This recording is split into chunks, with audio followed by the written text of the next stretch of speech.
The components I want to talk about today are testing and tracing. We're talking today about increased testing capacity and increased contact exposure tracing. Let me first talk about testing capacity. And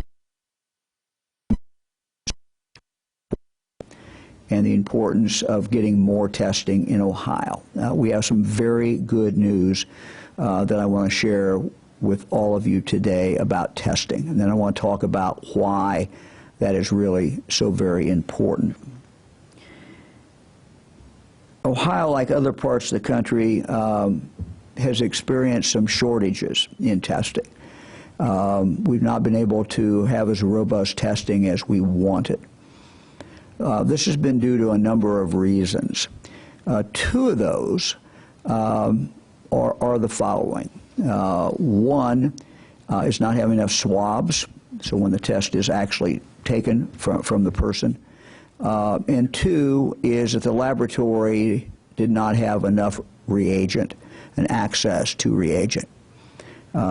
This has been a huge problem in Ohio, and I know from talking to other governors that some of them have experienced the same problem. So let me talk about reagent for a moment and share this good news with you. Reagent has been referred to as kind of the secret sauce that is needed to tell if a sample has COVID-19 or not. Earlier this week, I announced that the FDA approved an additional reagent made by the company Thermo Fisher.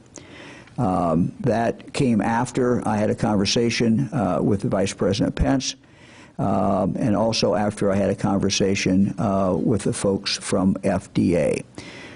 So that was a major breakthrough. This is a new reagent that just got approval on Monday from the FDA. So we're very happy about that.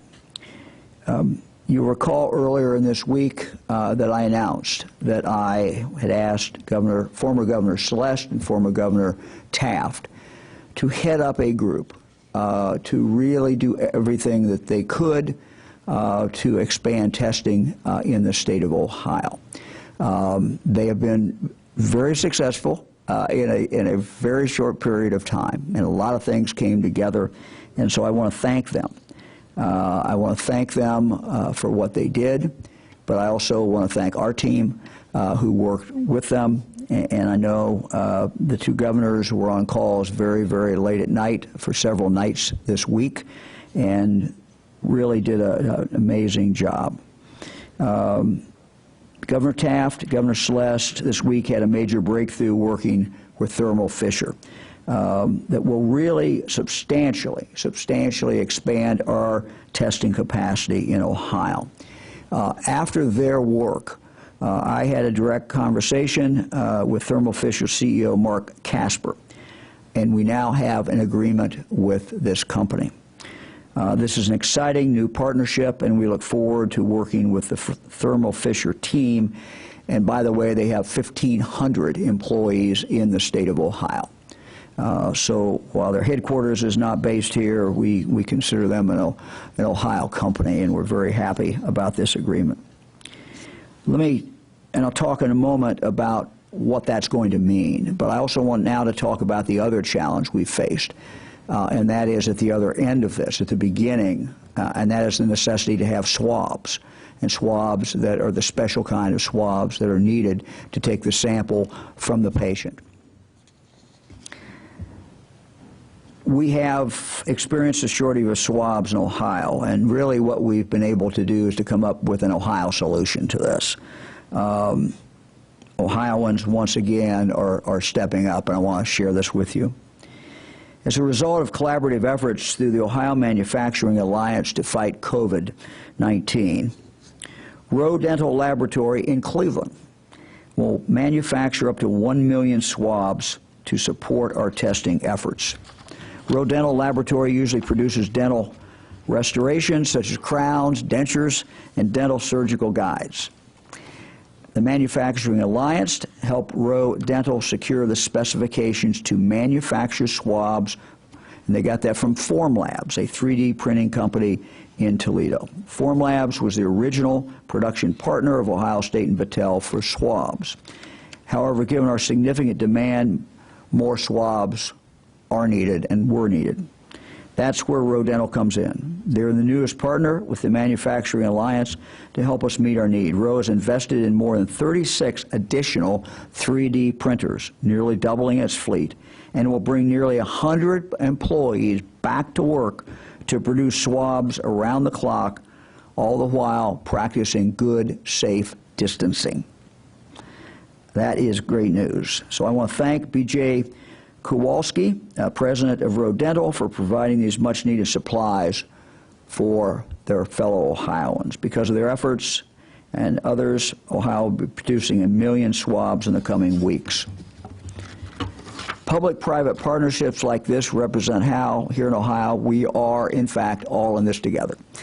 And we believe that these efforts will not only increase our capacity to test by the end of May, but they will provide us with a stable supply chain. So let me outline what the goal is, what we believe this new partnership and the swabs will end up allowing us to do. Beginning this coming Wednesday, our capacity will be at least 7,200 tests per day. That number will grow in a week. Beyond that, May 6th to 1,500 per day. By May 13th, it will be 18,800 per day, and by May 27th, 22,000 per day. As you can tell, this will dramatically increase our ability to test, particularly in the priority areas. And let me talk about those priority areas. We will have a greater ability to go into more nursing homes, do sampling in those nursing homes. One of the concerns that we all have is any congregate care living facility, and nursing homes are certainly an area that we have a great deal of concern. So we're going to be able to get much more aggressive in regard to protecting people in our nursing homes. Second, this capacity will give us a much better opportunity to deal with hotspots wherever they occur, where we have a breakout. We will be able to move in and do the appropriate testing and the other things that we need to do. We'll also be able to focus on other congregate care living settings, homeless shelters, treatment centers, developmental disability homes. Next, we'll be better able to make sure food and grocery workers and employees in essential manufacturing in Ohio are healthy and not spreading the disease.